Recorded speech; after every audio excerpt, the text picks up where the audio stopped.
We are live.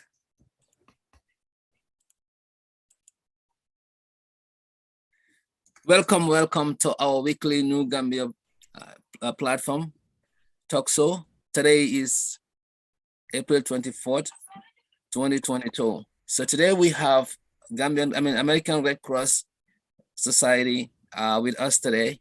We have Roxana, and we have Alex, and we have Ndem, right? Jamie. Njeme. Sorry about that. Njeme. So to join us today, we're gonna discuss fire safety, African community, and in the communities at large. So these are a subject matter expert in this area. They will give us an insight how to go about preventing methods that we can use at our homes to make sure that we are safe as people when fire breaks or things that could prevent us from having fire. So this is a good opportunity to sensitize our community. So welcome to this show. Our guest, welcome. Sam, my co-host, welcome to the show. Thank you. Great. Thank you so much for that wonderful introduction. I'm Roxana Petzold. I'm the Disaster Program Manager for the Bronx in New York City with the American Red Cross. We were so delighted to get the invitation to join you this morning and share some information about home fire safety and preparedness. We were so devastated by the fire that hit this community in January, and we've been grieving for the loss of many friends and family and community members with what has probably been one of the most devastating winter seasons of home fire, and a near record number of fatalities across the city of New York because of home fires. So with that in mind, we were really excited to be here today and share some information, my colleagues and I. We thought we'd just kick it off with a quick overview of the Red Cross. And I think Alex has a slide for us. We can minimize me. Just a big picture of the Red Cross. We're actually three distinct bodies. There's the International Committee, Red Cross, Red Crescent, the International Federation, and the national societies, of which the American Red Cross is one of them. Just a quick overview of those four bodies. The ICRC, or the International Committee, you've probably been hearing more about them lately. They're in the news. They monitor conflicts, battles, and war crimes. They are the keepers of the Geneva Convention. So you may have been hearing them with the conflict in the Ukraine lately. The International Federation is the organization that really looks more at natural disasters that are going around the world and coordinates all the other resources if a particular country is overwhelmed and needs additional support. They provide medical assistance as well, vaccines and care. And then the national societies, which could be the Gambian Red Crescent, the American Red Cross, Canadian Red Cross. We all adhere to the same values and principles, and that is largely, there we go, there's the picture. We adhere to the same principles, and key among those is helping persons and communities in disaster. We do that independently with complete impartiality. We are just there to support. Some of the programs may be different from country to country. One of our big focuses is planning and preparedness. We do a lot of training as well, and disaster response is right up there. You may also have seen us for some of our blood drives. We provide, I believe it's over 60% of blood to hospitals around the country. So we're one of the biggest providers of blood products to persons who will need that across the country.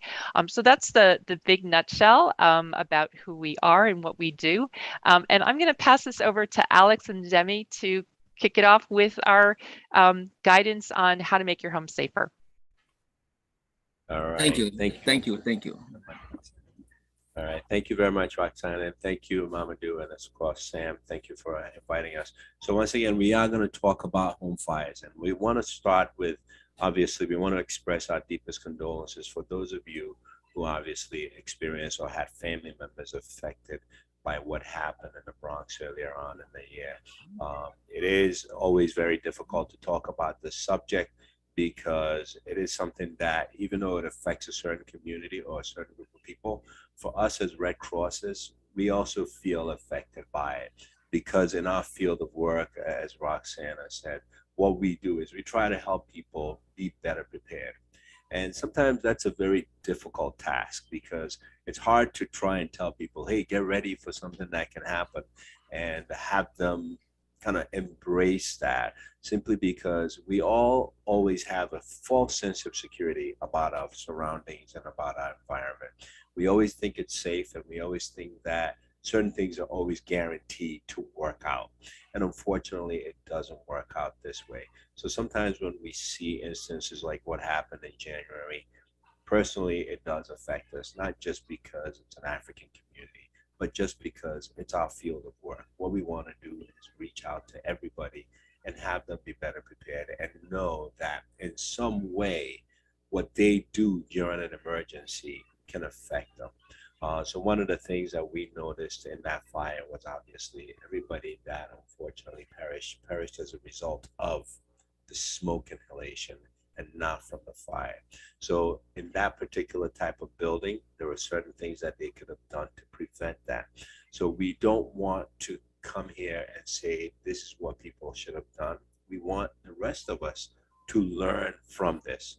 And that's what we are hoping that everybody can get out of this, is that we move forward, that we can hopefully prevent this from happening, and that everything we all learned together today, we can move forward and share with everybody else that we do know.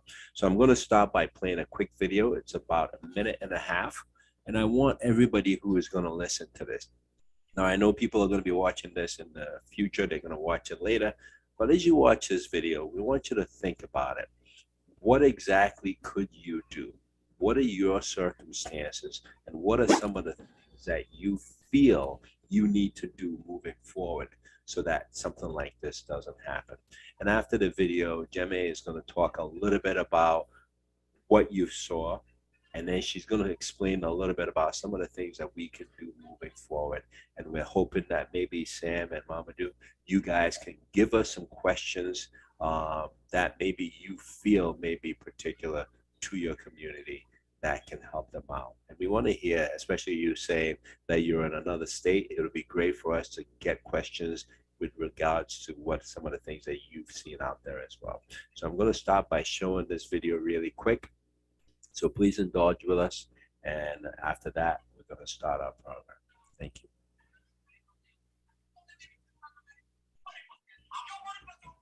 So.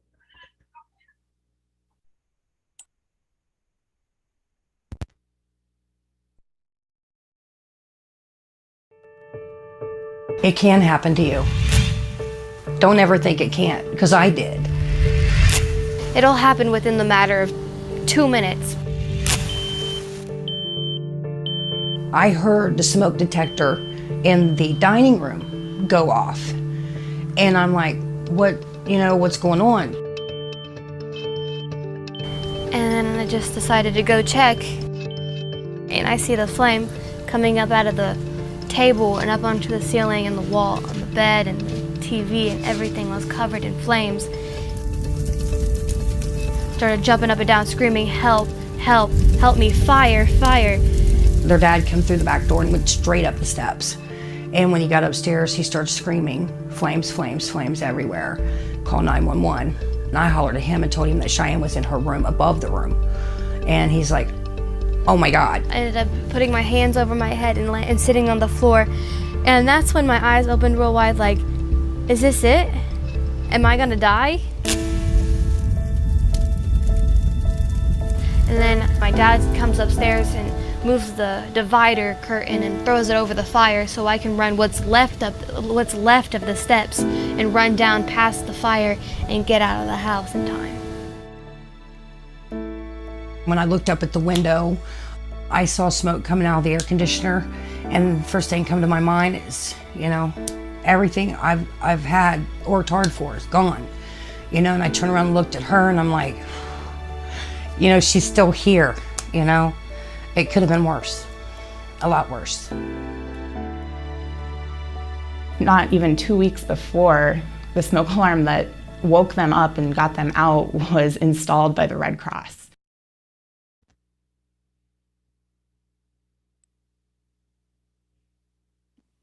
All right. Okay, so as you saw that, I'm going to have Jimmy talk a little bit about home fires. And like I said, we want you to think about a situation like that and some of the things that you feel you need to do in your own particular situation. Jimmy. Thank you, Alex. Hello, everyone. My name is Nejeme Han. I'm here to discuss the importance of being prepared and having working smoke alarms. Like we just saw in that video, the smoke alarms that were installed by the American Red Cross was able to save those people's lives and have them get out of the house before more damage was done. So we want everyone to remember and to know that smoke alarms save lives, and everyone should have working smoke alarms in every floor of their homes, in every room in their homes, and also outside of the family areas where people sleep, where people spend time in. One of the places that we don't recommend smoke alarms to be placed or to be installed is in the kitchen.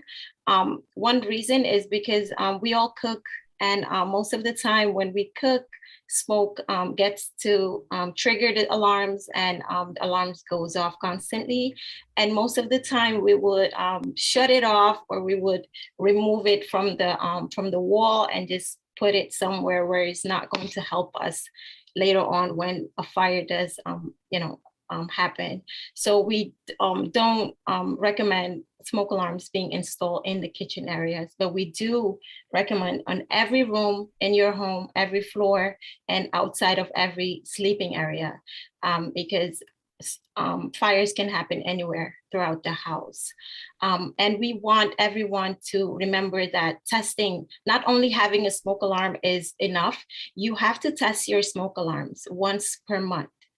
Testing your smoke alarms will allow you to know and to have that peace of mind that, okay, if something goes on in my house, that smoke alarm will communicate to me, will let me know that there's something going on in the house. So testing your smoke alarms is very important.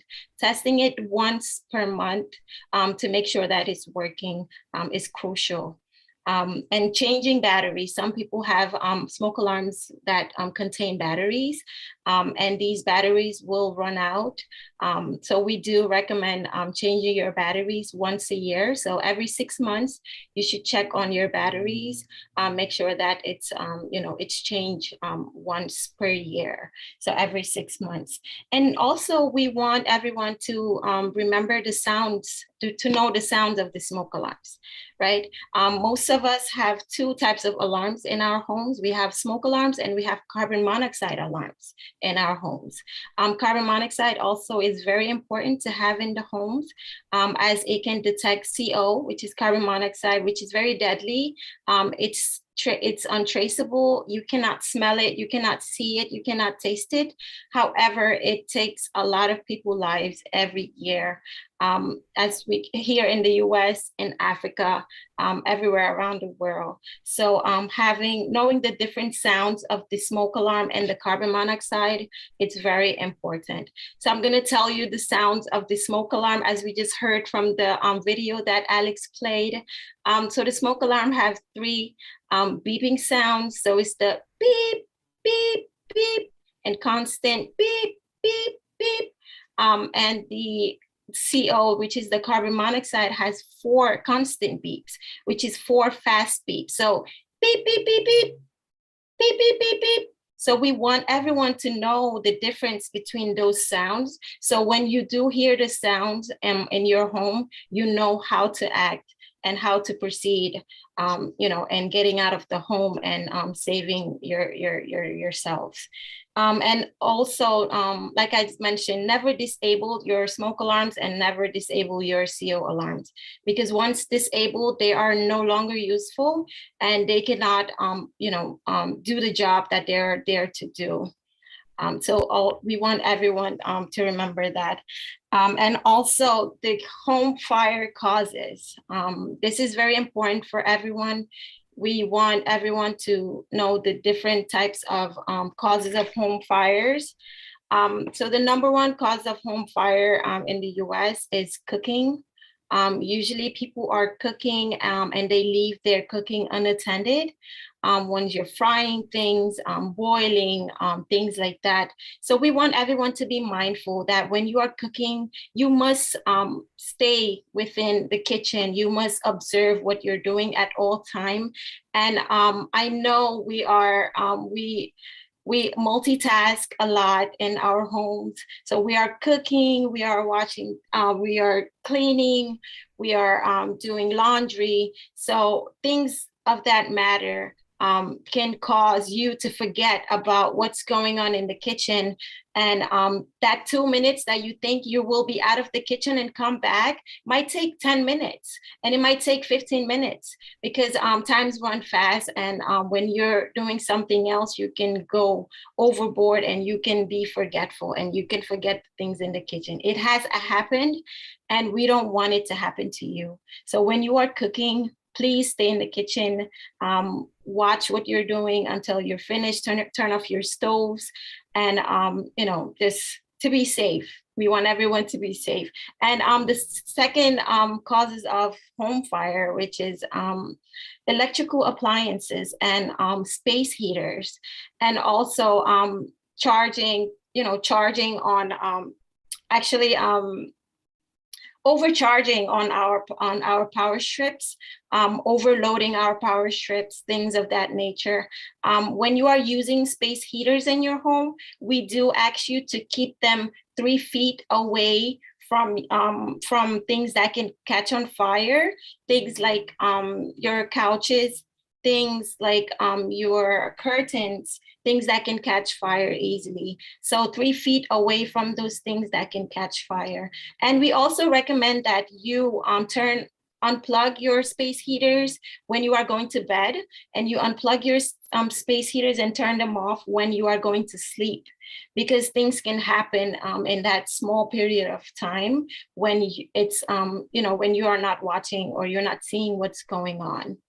And the third cause of home fires is smoking, and more specifically, smoking in bed. Most people tend to smoke in bed, which is very dangerous. We ask you not to do that because things happen. We have seen and heard a lot of stories when people were smoking in bed. They fall asleep in bed with the cigarettes in their hands, and and most of the time they perish because, and most of the time they don't have working smoke alarms to inform them that something is going on in their house. And one of the things that I want to stress is to know the to prevent what causes home fires, which is just the 3 things that I did discuss. We want to prevent those things from happening.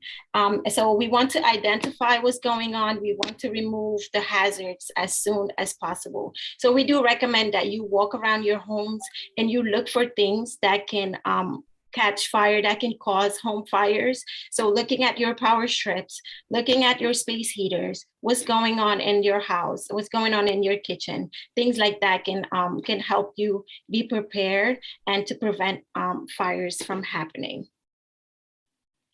Go ahead, Alex. You can switch to the slides you were in. And everyone, we do want to acknowledge that once you are in your home and a fire breaks and you do have a smoke alarm, the smoke alarm will be the first thing to let you, it will be the first sound to let you know that there's something going on in your home. If your smoke alarm goes off, look for smoke look for, where the smoke is coming from, the primary source of the smoke. If you are sleeping in your room or in a bedroom, make sure you fill the door. And the way we fill the door here, we teach at the American Red Cross, is we use the back of our hands to fill a door. The back of our hands is the most sensitive part of our hands. So just like when you're sick, you're going like this to check for your temperature. So we do want you to use the back of your hand to feel the door, to touch the doorknob, see if it's hot or not. If it's not hot, you can open the door and proceed to walk out, to go and escape of your home. However, if the doorknob or the door is hot, we do not recommend that you open that door. We do recommend that you find any type of cloth or a towel. You will wet it. You will try to conceal yourself and stop the smoke from coming into that room. If you are concealing yourself in that room, that means that there's fire outside of your door. That means you should not open the door. If you open the door and try to fight the fire or try to fight the smoke, bad things will happen, because we cannot fight fire. We cannot run through smoke. Like we saw in January, unfortunately, the number one cause of those people who perished was smoke inhalations. And we cannot run through smoke. We cannot fight smoke. Smoke is very sneaky. It's very dangerous. Once you inhale it, it prevents you from thinking straight. It prevents you from even, doesn't matter how much you know your home or how familiar you are in your home, it can cause you to not know where the door is located. So that's how people collapse on the hallways, and we don't want that to happen to you. So seal your door if you do feel if the door is hot. Block any air vents, any air conditioners, turn off your air conditioners, and call 911. And we want everyone to know that you should have 2 ways to get out of your home, to escape in case of a fire. Like you see here, in every bedroom, you should have a window in case your door is in case you are unable to go through your door. You should have a window as a second option to get out, to escape. Once you're unable to get out of your door and you have sealed your door, we want you to crack a window, use a bright cloth, any white towel, anything to signal for help. Because once firefighters come and you call 911 and firefighters come, they are looking for any signals out there in the windows. So they are looking for signals, and once they see your signal, you are the first person that they will go up there, and they will try to save anyone who is in that room. So we do recommend that you have 2 exits. If one is blocked, make sure you use the other one to get out. Safe distance. Once you get out of your home, we do want you to have a meeting place. This is something that we teach children. We teach adults as well. We want everyone to create a fire escape plan in your home. We want you to engage your children in your fire escape plans, because children are very smart. And once you embed the escape plan in their heads and you practice that escape plan, once there's a fire or once the alarms goes off, they will know what to do. And once you create your plan, we do want you to practice your plan. The more you practice your plan, your fire escape plan, the easier it will be for you. The easier it will be for your family to get out of the house safely and to get to a safer place. And once you do get to a safer place, you get out of the house, we do want you to pick a designated a meeting place where your families will go to. For example, I tell you in your home you should have 2 exits in case of a fire. Let's say there was a fire in your home and you exit on one way and your wife or children exit the other way. If you have a meeting place, you all can meet at one place, because you are all, you all have the meeting place where you said, okay, once we get out of the house, this is where we're going to be. So a meeting place is super important. Having a meeting place will prevent people from going back into the house and trying to save or trying to look for other family members. So a meeting place is super important. And once you're outside and you're safe, let's say someone is missing, you don't see anyone, this is the time to let firefighters know that someone is still in the home, and that just explain to them that this is the meeting place where everyone is supposed to be. However, someone is missing. If that person is missing, that means that person is in the house. So it's not your duty to go back in the house to look for that person. It's up to the firefighters, and you letting the firefighters know that that person is in the home. You are being a hero. You are saving that person's life, and you're saving your own life. So we do want you to communicate that to the firefighters, let them know somebody's in the house. They have the proper equipments. They know what to do and how to maneuver through the smoke or fire to go and save that person's life. Alex, is there anything that you would like to add to what I just shared? I think Yemi covered a lot of it. Obviously, we would like to hear some questions, because we're gonna turn it over to Roxana shortly to talk a little bit about something that we also noticed, and that obviously a lot of people have pets. So before we get onto that, Sam and Mamadou, we'd like to know if you have some questions about fire safety that you may know of, maybe some of the things that you've heard from the community that you would like to ask us, so we can talk specifically about that. Yeah, thank you. Thank you so much, Jamie. Thank you, Alex, and thank you, Roxana. Yeah, so I will let my co-host, Sam, to go first. And we have somebody by Sasa. Sanasa. Sanasa is she's another expert in Red Cross fire safety. She's to back us up. Okay, Sanasa. Okay, perfect. Boy, a lot of information, a lot of great information. So I really thank you all for this. This is very beneficial, and I'm sure we will spread this out, when this is done, to spread it out to around the world for people to hear you guys. Listening to all of you here, one of the things that come to my mind is 2 things basically that I have questions for.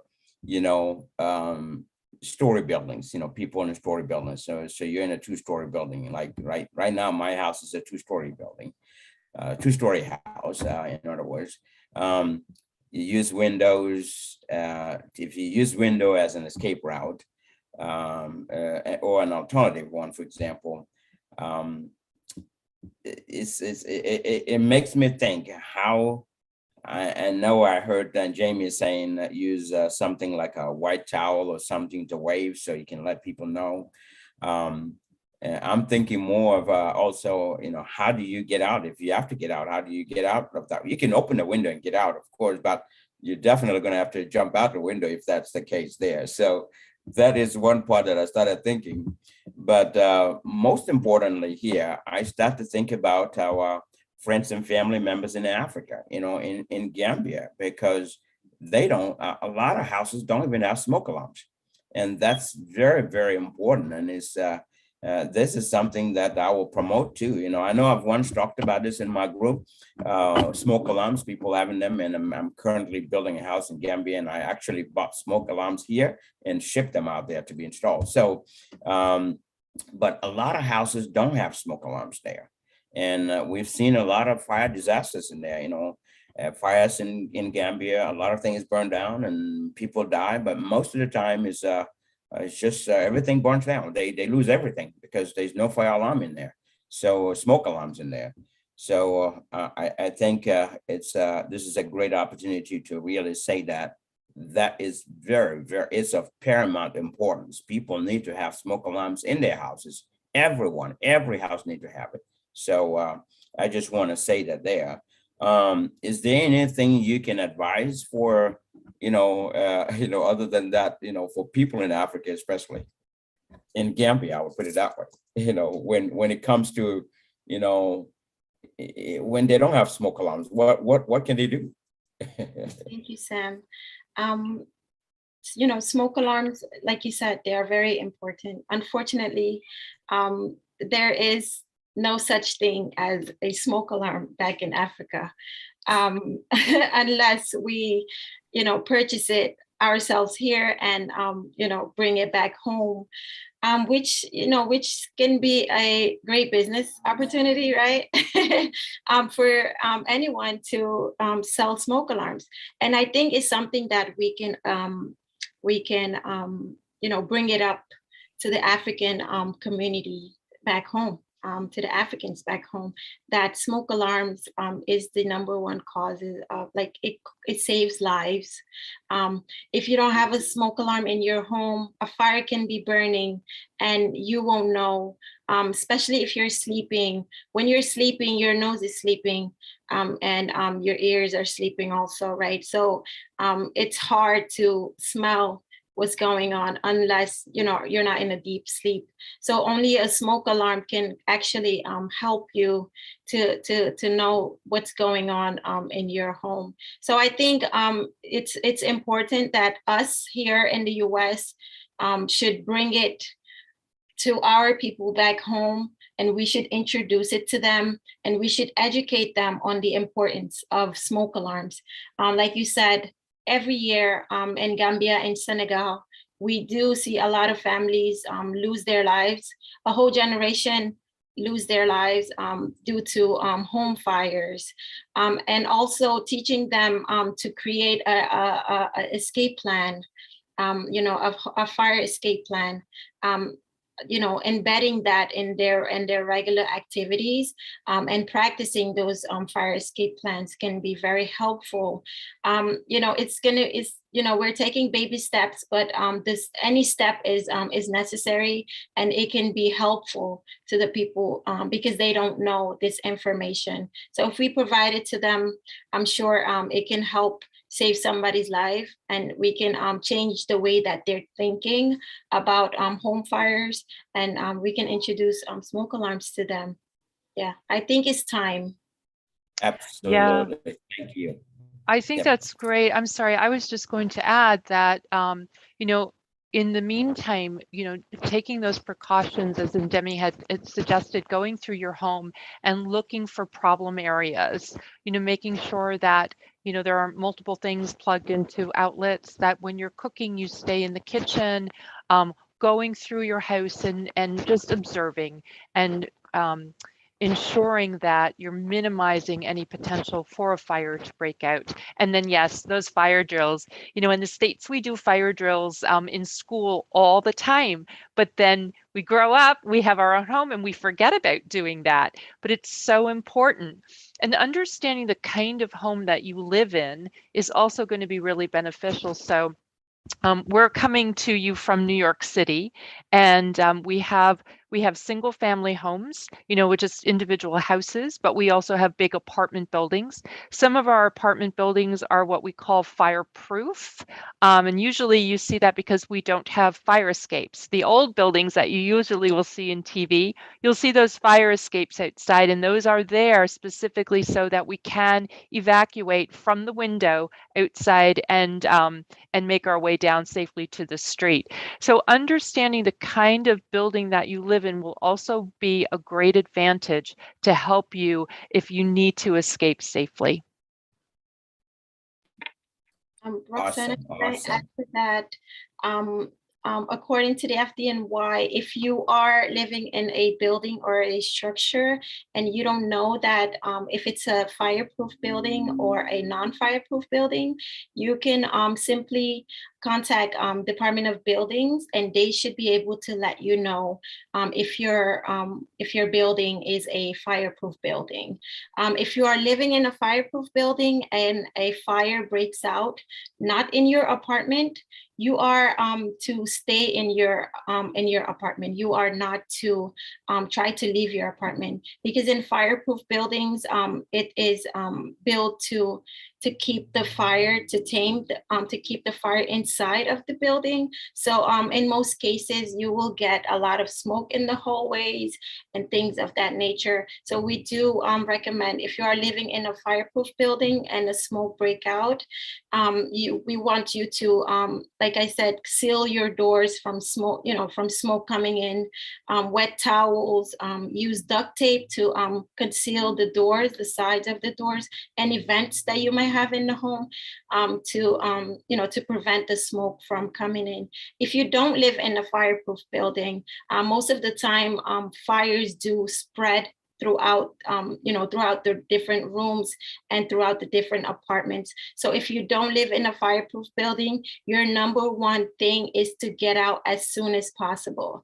Once there's a fire in the building, it's time for you to remember your escape route and to get low and go. That is something that we teach in the Red Cross.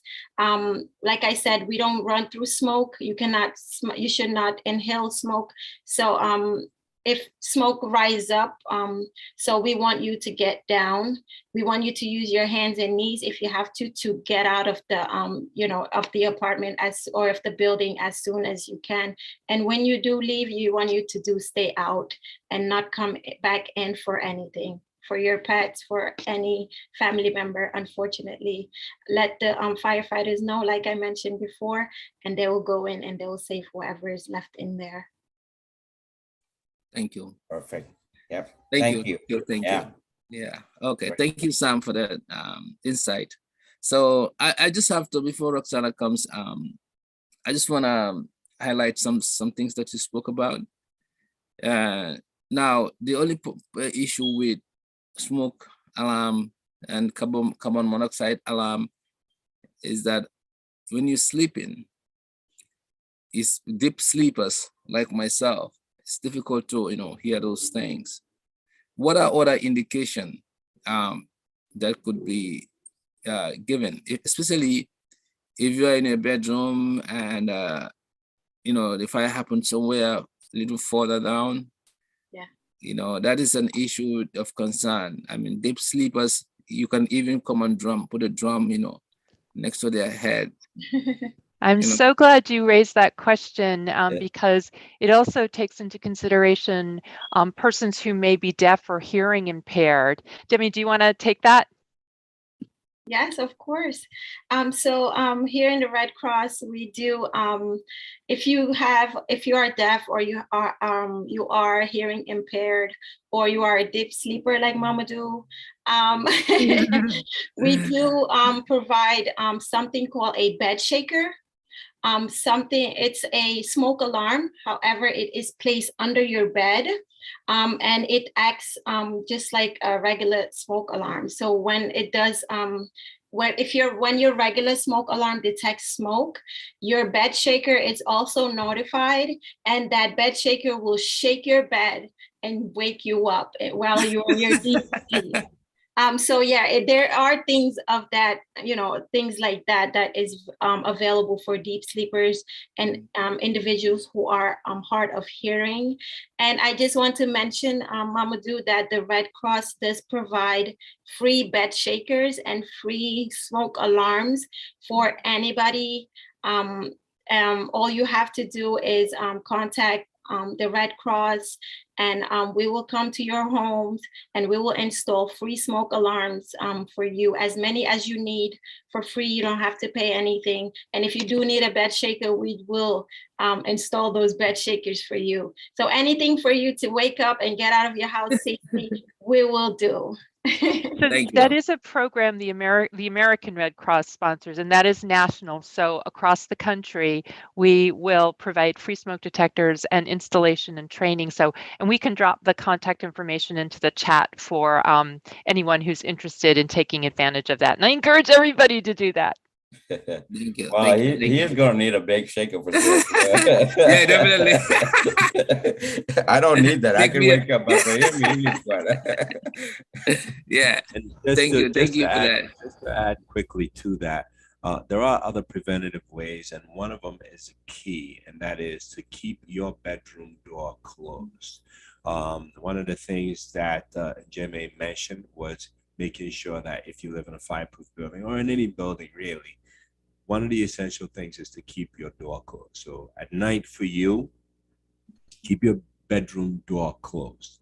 Yeah. With that, the fire, if there's a fire elsewhere, you'll be surprised that no matter how intense that fire is, you still buy yourself some time in a room with that door closed.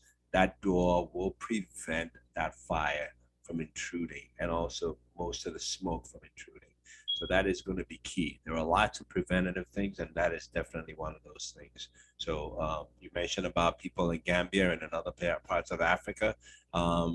If without the use of smoke alarms being prevalent, it is important that other measures be taken. So making sure you have the correct type of doors between you and common areas, making sure that everybody else has another exit or a secondary exit. So you have your door that you would use to possibly get into the hallway, but you also want to have a window that makes it easy for you to get out. And as Sam, you mentioned, you would have to jump out. People can buy ladders, escape ladders that you can do. You can do escape ladders. You can put certain types of brush underneath your windows that makes it easy. If you do jump, you have a softer landing. So right outside of your window, instead of putting concrete or hard surfaces, you want to put brush or bushes that are a little bit softer to aid you if you do have to jump. So there are lots of different things that you can do when you are planning your home, so that if you do live on a higher floor, you can think about it. Obviously, the higher the floor, the less likely you are to jump. So the key thing is definitely pay attention. Keep your doors closed to the main house so that your bedroom is safe from any fire that can be raging. I just wanted to add that just in case. Yeah. Thank you. Thank you, Alex, for that. I was gonna come to that portion of it. Because if you ever experience fire and then you cannot go back to wherever the room in the inside, and then your bedroom is, let's say, is at the corner or is at the, next to the edge or next to the edge of the house, where you have window that you can go outside, and now there's no fire escape. Perhaps it's a medium-sized building, maybe 3 floors. Most likely, in Africa, like you probably wouldn't have to worry about that. But in the West, and there's no place, no fire escape. Most of these private houses don't have fire escapes, right? Now the 2 floors could be a little high, sometimes 3 floors, and risking to jump, you probably will break something. Okay, and all that, the Red Cross, Red Cross have something in place that somebody can just put next to your window, so you can hang in there and get the attention of the people screaming. People can come with maybe some kind of I see some people, they come with comforter, and then a few people hold the comforter, and and you can jump on it, and then they make sure that they hold it firm. So when you jump, at least that would save you from hitting the ground. So, but you have to have something outside, something that at least you can hang on. Going through the window with nothing, it's gonna be hard. So is Red Cross thinking about something like that, or maybe fire, division? So something like, and you can install, instead of a window guard, you can install that there. And also, should we have window guards? You have kids, and now you have a window guard. Now something happened, in that blink of an eye, you cannot take out the window guard. The reason you put the window guard, because you prevent somebody from jumping now, but it's time to jump. The window guard is there. What is your advice on that? And these are situations that I've seen that I think we need to think ahead of time before it happens. I think that's a great point, and it's a great question. So one of the things, obviously, Red Cross, we're not in the business of producing things for people, but there are, fortunately, lots of companies who do come up with unique ways for people to get out. One of the things that I do teach people is this. Most people cannot hold their own weight.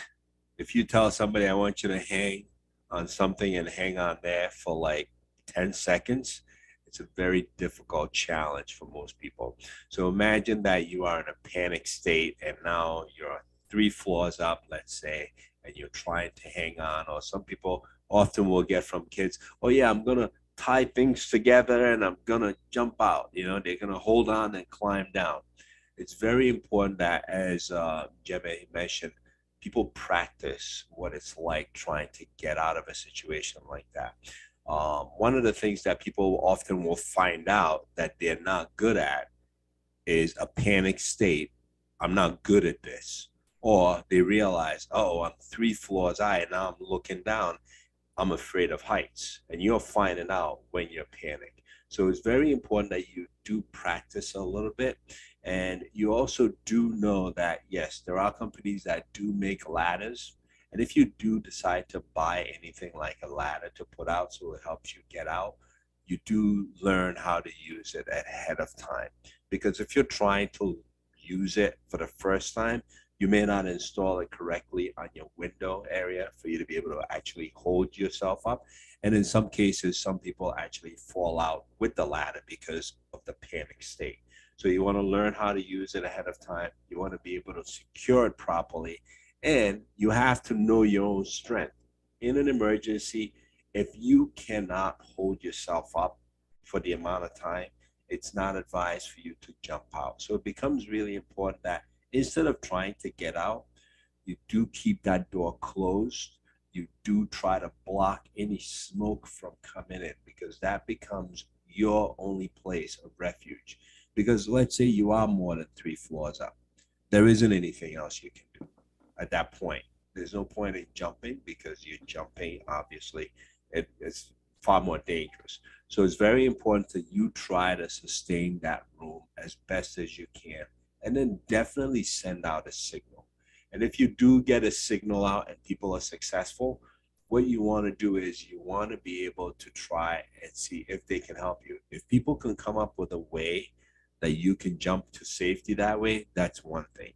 But if not, you have to do everything you can to sustain yourself until help comes to you, right? That is going to be key. So keeping smoke out of the room that you're in and keeping the fire from coming in is going to be key.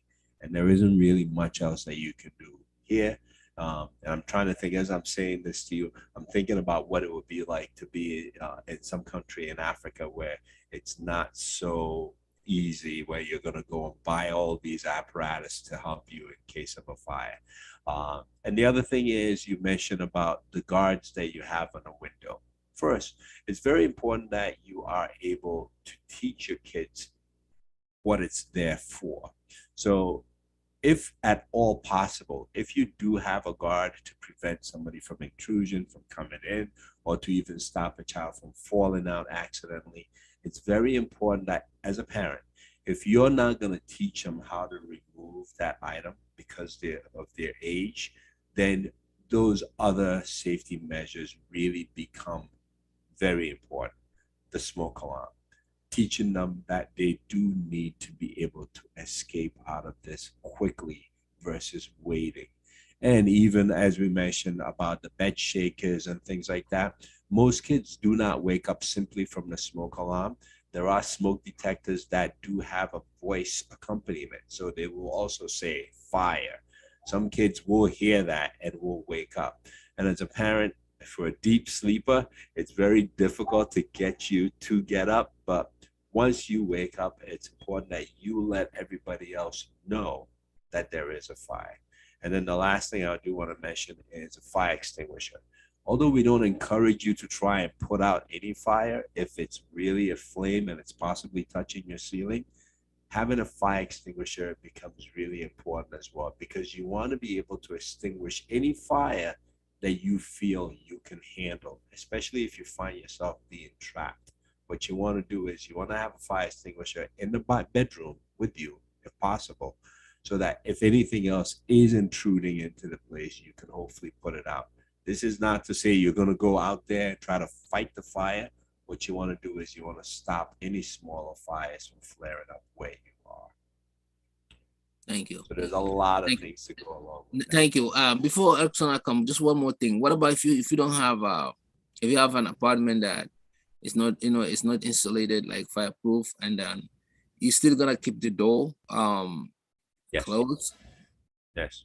For every place that you sleep, it is key that you keep that door closed. And there are lots of videos. I wish I could show you one of them right now in just 2 minutes, which is the key time. 2 minutes is key. If you know, Jemmy mentioned that people are cooking and you leave the area for 2 minutes. I tell people always set your timer for like 3 minutes, because in 3 minutes, you're walking away for a minute and now it's turned into 10 minutes. But in 3 minutes, that alarm is going off. So whether if something has happened or not, it's going to draw you back into the kitchen. So that's going to be key. That's one thing. You definitely want to do that. But if any fire starts out there and you're in a room with that door closed, the minute you touch the door and you realize this door is hot, I cannot open this door, you can't go out there anymore. And believe it or not, just by having that door closed, the oxygen in here will not feed that fire out there. And that's going to be key. When you open a window, the amount of oxygen that comes in from this window is now going to force smoke to come underneath, which is why she mentioned not to open your window. It's a good idea to open the window, put your signal out of your window, and close that window to reduce the amount of oxygen or cross draft that is going to cause the air to come in here, pulling the smoke in. So you want to limit any sort of smoke or fire that will come through that door. And that door, believe it or not, is going to be a good barrier for a good amount of time. I don't know what the response times are in other countries, but I know here, if you're in the United States, the amount of time that you will buy with the door closed is crucial, because every minute is going to count. And in 2 minutes, once the firefighters are out there, they see your signal, they're going to take every effort to get to you because they see that signal. And you not going into the hallway is critical. You do not want to open this door. You want to stay where you are, because believe it or not, yes, that door will keep the fire. And I don't want, if people can search on YouTube, everybody has access to YouTube. You can search, fire with the door closed, and you will be amazed. There are lots of exercises that firefighters have put on screen where you can see a room with the door closed and see the difference between all the other rooms and how damaged they are compared to the room with the door closed. It's almost minimal. So it's very key that you keep that door closed every night when you are sleeping. Okay, that's excellent. We're gonna let Roxana come in, but do you think you should go to the roof in case you have option to go to the roof? Is that advisable? That is a very tough one. You always want to try to go out, but in a panic situation, people will do things because we're not prepared for it. Roxana had mentioned that, as kids, we do lots of fire drills, and as adults, we have our own families and we're too busy and we don't think about it. And often we have this false sense of security that if anything happens, of course, we're going to be able to get out. Of course, it's easy to get out, but it may not necessarily be that way. If you are going up, if there is a fire, the main thing is, in essence, you're limiting the amount of chances you have to exit. And now you've added height as well. So you want to definitely try to move out and down as much as you can. If there is a fire below you, what you don't want to do is leave the safety of a room to try to go up. So in other words, you still got to go back to rule number one, and that is contain yourself as best as you can. Closing the door, securing the bottom that you can have smoke with any, even take off your shirt, put it underneath that door to try and prevent as much smoke from coming in, and just stay in that space. You don't really want to leave the security of any room to try and go up a level, especially if, let's say, if I'm on the second floor and I'm in a room. If I open this door, there's still a possibility I opened it by accident, and now the oxygen has caused some issues for me. Close that door, try and prevent additional smoke from coming in, and you gotta stay here.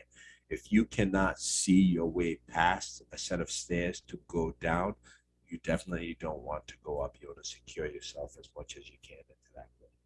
Alex, can I add to that? Yes. Yep. Mamadou, and if you are stuck in the room and the door is closed, make sure you call 911.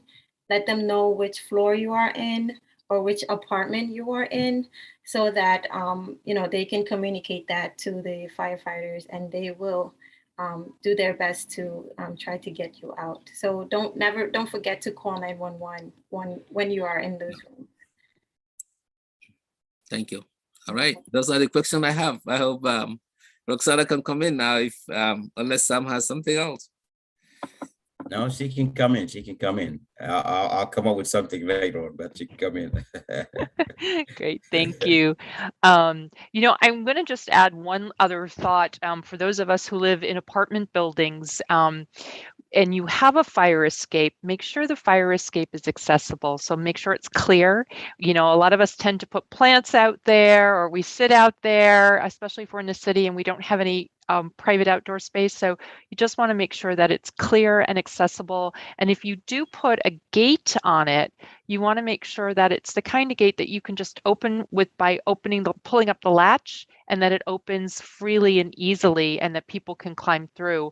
In New York City, you have to make sure that that is the case. If you do put a gate in front of your fire escape, it has to still be very easily accessible, so that it doesn't prevent you from escaping, doing just that. So we were just going to touch on a few notes. A lot of people, pet ownership is big in the United States. More than half of the families across the country have pets. So we wanted to just share a couple of quick pointers to go through. So Alex, if you don't mind, you can just skip ahead a few slides. Just keep skipping, keep going. This is just a little bit about what we do in New York City. So the next one I think we'll just jump to. So just a couple of pointers, and Demi had shown us one of our evacuation maps. Think about this in terms of being a pet owner as well. Think about where your pets like to hide. Usually if it's a cat, they're hiding someplace, or a dog where they like to sit. And you want to keep them as part of your fire drill plan. So if you're going to practice how to escape quickly, remember we've got less than 2 minutes to do that. Think about how you will escape with your pets as well.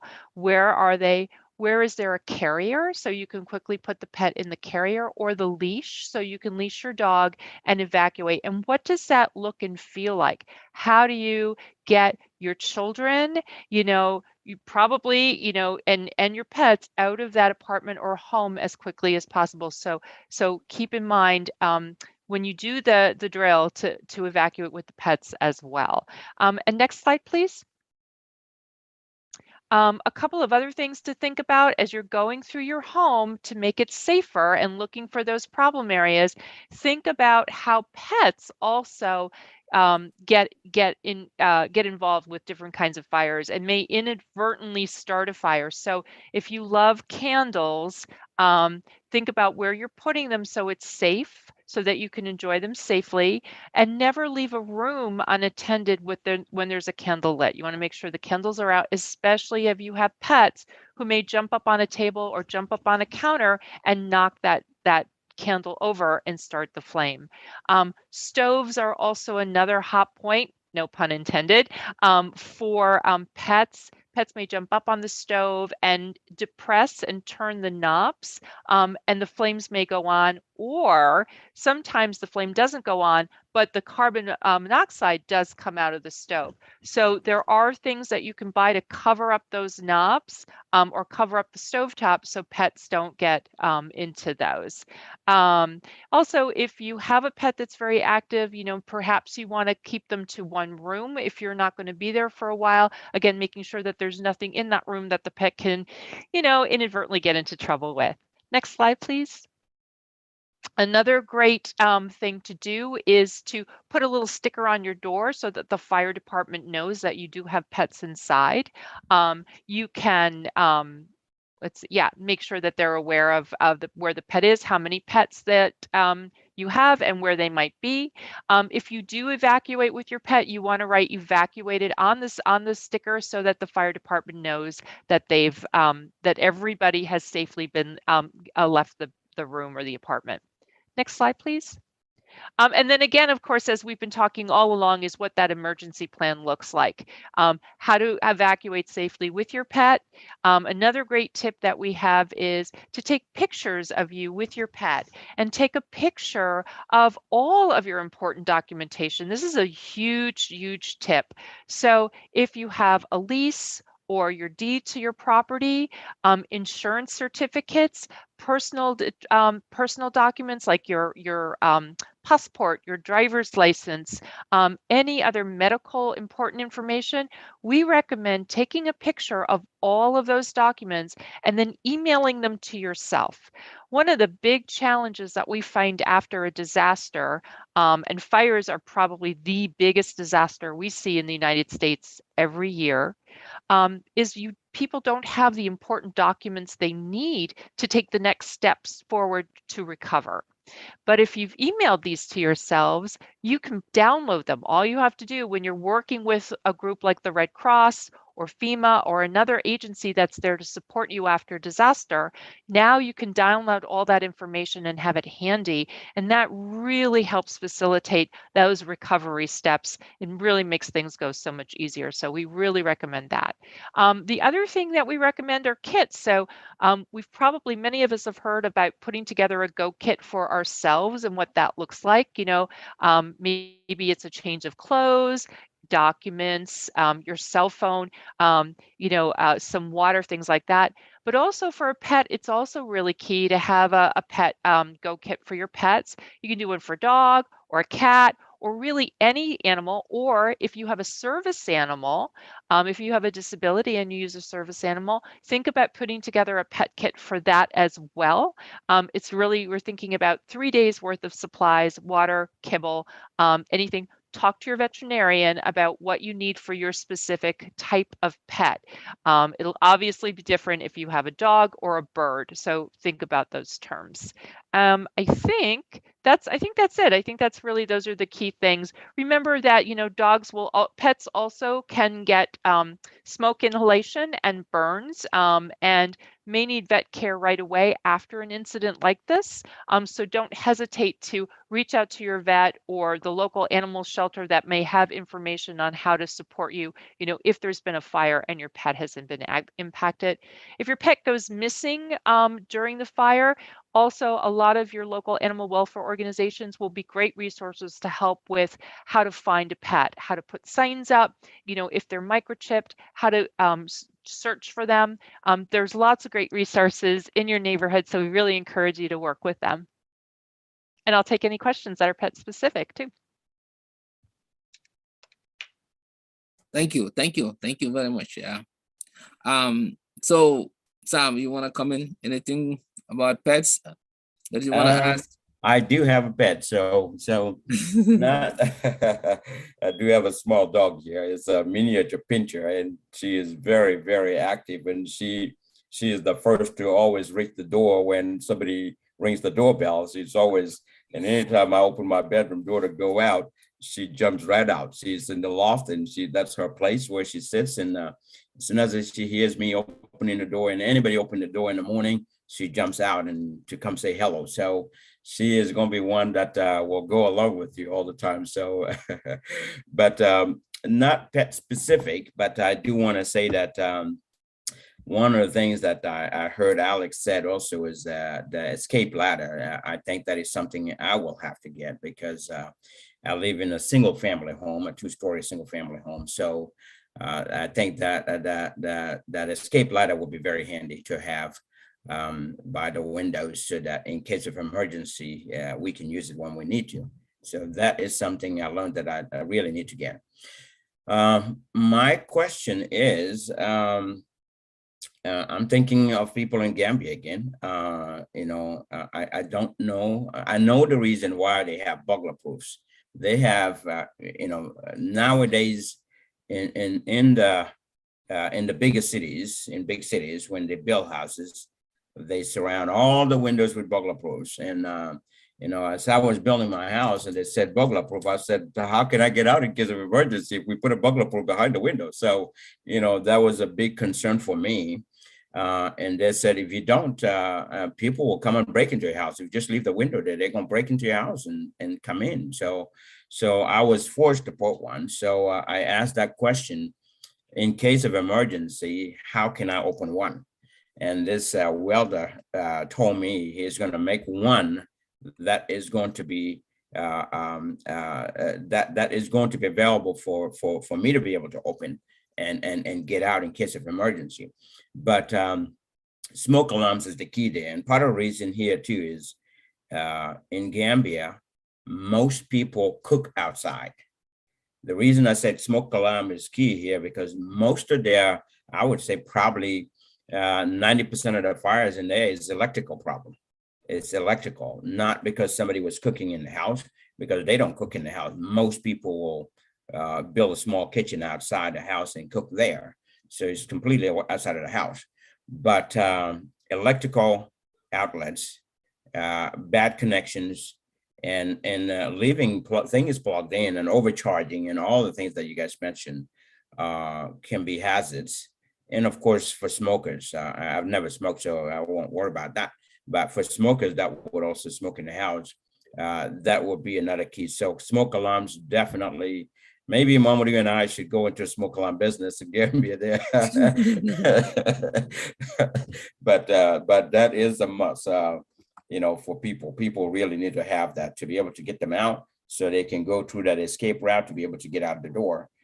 Because the burglar proofs really will block you from, you cannot escape through those easy. It's not going to happen, so getting smoke alarms is very important. It's something that we all need to push in our groups as well for people to get. So I just wanted to bring that out there.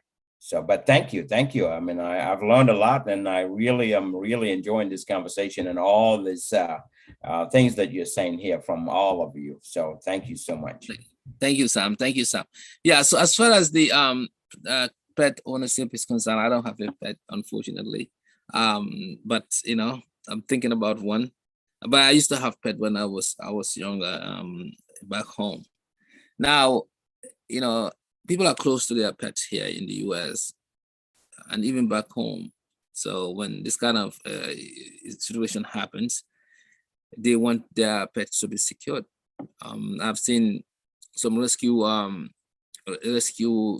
teams going after pets just to make sure that these individuals' pets are safe as well. Firefighters taking pets out of the thing. So it's also good to know.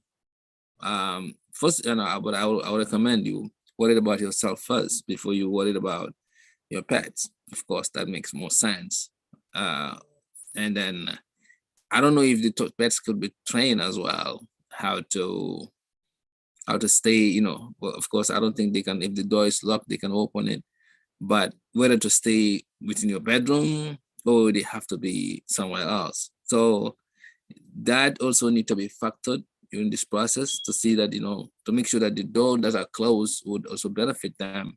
I don't know much about pets, but I'm thinking there must be some ways how to do a fire drill with them as well.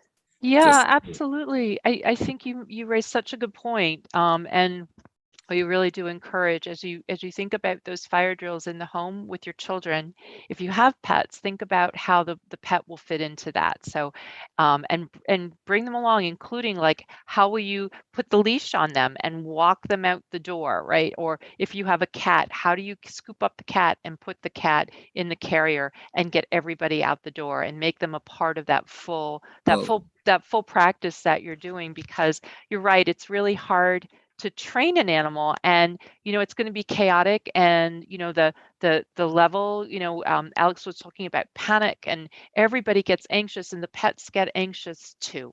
So it's having those drills and practicing is what's going to help everybody understand what their role is and how to safely and quickly evacuate, and even getting the pets trained to do that. Yeah, thank you. All right, thank you. I think we are almost an hour on the show, which was what we planned. Is there something that you guys want to go over again, and then so perhaps we can just wrap it up?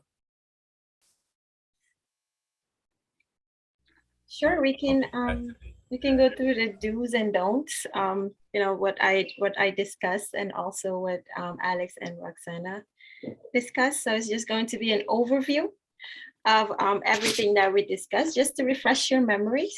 Is that okay? Yeah, that works. Absolutely, yes.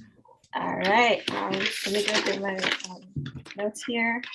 Do call 911 in case of fire, or you see smoke or gas in your home, or the carbon monoxide is going off. Make sure you call 911 and you escape your home. Do have a working smoke alarm, and a carbon monoxide is very important. If you don't have one, contact the Red Cross, and we will be happy to come to your home and install them for free. And those in Gambia, Sam and Mamadou will be working on getting those smoke alarms. Okay. Yeah, they save lives, so it's very important. Please work on that for the people back home, and have an escape plan and practice your escape plan is very important as well. Close your doors behind you when you leave your home, or when you are in a room and there's fire on the other side. It can help you save some time to escape. You're giving the firefighters also time to come and save you if you are unable to leave your home once the smoke alarms goes off. Know what to do when you catch on fire is also important. If you are on fire, let's say one of your clothing goes on fire, it's important to know what to do. It's something called stop, drop, and roll. So you see yourself on fire, you just stop, drop on the floor, and just roll over, and that will turn off the fire. So that is also important. Most of the time when people catch on fire, they try to take it off or put it off themselves, which take time. So stop, drop, and roll. It's fast, and it can turn the fire off from you. And also keep space heaters 3 feet away from things that can catch fires, like I mentioned before. Learn and practice hands-only CPR, right? We didn't discuss that, but that can save lives also. Doing CPR if someone collapsed, and being able to, keep them or keep the oxygen in their brain until help comes, that also helps. It's important. Like Roxana said, enforce a kid-free and pet-free kitchen to keep the kids away from your kitchen and stoves, that they can, fires can start that way too. So make sure you have special knobs on your kitchen, the kitchen knobs to prevent kids from, turning it on, or pets turning it on. Check your doors before opening it with the back of your hands, and identify 2 ways of escaping, right? Having a door and a window, a fire escape in a door, and practice leaving the home with both escape routes or both doors, both exits. And the don'ts that I have for you, for kids is don't play with matches. Don't, let's try not, to teach our kids not to play with matches or fire. It's very important. Kids see fire and it's, it's amazing to them, the red and blue and oranges and all of those things. So they're curious, so they play with fire. So we want to keep matches and lighters away from kids. Don't overload your electrical cords. Try to keep, try to get, enough electrical cord so you can, have just the proper amount of wires plugged in. And don't use cracked electrical cords. I know sometimes we overuse our electrical cords, or it's so old that sometimes it's cracked and you can see the wires in the electrical cords. So try not to use those because they do cause fires to start. Don't smoke in bed. That's very important. And don't leave your cooking unattended, right? When you're cooking, try to be there at all times until you are done. Turn off the stove, so we can be safe. And like Roxana said, don't leave your candles burning unattended also, which is very, can be dangerous. Pets can tip them over. Children can play with them and it can cause fires to happen. And one special or very important thing for us Africans and our mothers out there that are cooking, don't wear loose clothing when you are cooking, as we can, it can catch fire. You can, your clothing can catch fire. And if it does, stop, drop, and roll. But we recommend that you don't wear loose clothing when you are cooking. And the last thing, we try to tell homeowners not to use kerosene or propane type natural gas heaters or things like that in our homes, especially in like basements, closed areas, because that can cause carbon monoxide to spread throughout the house.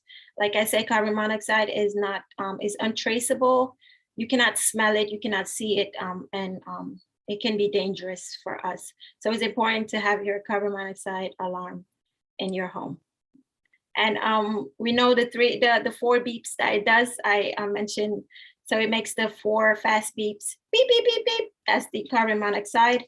And the 3 slow beeps is the smoke alarms, which is beep, beep, beep. And it's constant. And it's constant until, the source of the smoke is being taken care of. And that's all I have for the do's and don'ts of fire safety. Thank you. Wonderful. Thank you for that. When you said if you catch fire on your clothes, stop, drop, and roll. That was important. That was a good reminder. As soon as you said if you catch fire on your body, on your clothes, I thought about running the shower, going to the shower or something. But so that was a good one. So thank you for that. Really appreciate this. You guys have done an incredible job here and really educating the general public on all this. And Red Cross around the world are very well known for a phenomenal job in terms of disaster. So you guys have covered quite a bit, and really I know this video will go viral, will go a lot of places, and a lot of people can benefit from this. Even if you know something before, it will be a great reminder for you, so for people. So thank you so much. Thank you. Roxana and Alex, do you have any final words? Alex, anything? No, to me, thank you very much for inviting us. We definitely appreciate this, and we do hope that it reaches a lot of people. I think Jemme covered it all, and I definitely appreciate you asking us to come back. Thank you, Roxana. Yeah, thank you so much. We were so delighted to get this invitation. It meant a lot to us, and we really hope that this information will be helpful. I want to encourage everyone who views this to, contact us for more information to get the free smoke detectors and the installation and the education. 1-800-RED Cross. You can call, and they'll direct you to your local chapter to put you in touch with our home fire teams.